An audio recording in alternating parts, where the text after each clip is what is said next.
GST ఎప్పుడైతే 4 స్లాబులు కాస్త 2 స్లాబులుగా మార్చారో దాని ఇంపాక్ట్ ఓ రకంగా ఒక సినిమా చూపించేసింది. జీఎస్టీ రాష్ట్ర దేశవ్యాప్తంగా చూసుకుంటే ఎలక్ట్రానిక్స్ రంగంలో ఎల్జీ, హైయరు, గోడ్రేజ్ అప్లయన్సెస్ వంటి సంస్థలు లాస్ట్ ఇయర్తో పోలిస్తే 2 అంకెల వృద్ధి నమోదు ఈ నెలలో లాస్ట్ మంత్లో.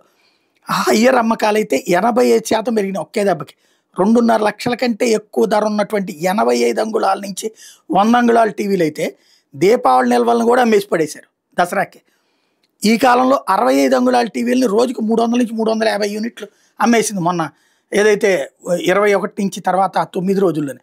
భారతదేశంలో అతిపెద్ద రిటైలర్ అయినటువంటి రిలయన్స్ రిటైల్ అమ్మకాలు అయితే నవరాత్రి కంటే 20-25% పెరిగినాయి.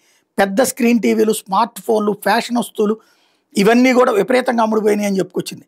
Electronics retail chain Vijay sales కూడా 20% పైగా అమ్మకాలు చవి చూసింది. అట్లాగే ఓనం, దుర్గా పూజ, దసరా వంటి పండుగలతో కూడా సీజన్ మొత్తం అమ్మకాలు 40 to 45% వాటా జిఎస్టీ ఇంపాక్ట్ ఉందన్నటువంటిది ఇప్పుడు లెక్కలు చెప్తుంది. అట్లాగే ఈ వెహికల్స్కి సంబంధించి కూడా చూస్తే 100% వృద్ధి. మారుతి సుజుకి 150,000 బుకింగ్లు నమోదు చేసింది.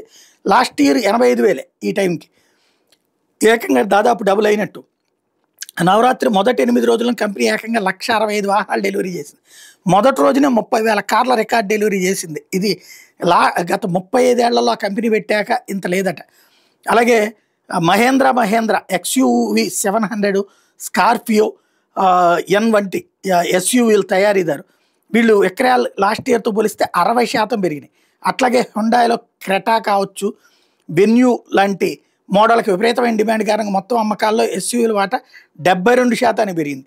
హీరో మోటో కార్స్ 2 వీలర్ తయారీదారు షోరూముల సందర్శన రెట్టింపుగా అయితే బజాజ్ ఆటో కూడా బలమైన అమ్మకాలని రికార్డు నమోదు చేసింది అన్నటువంటిది తాజాగా వాళ్లే చెప్తున్న లెక్కలు.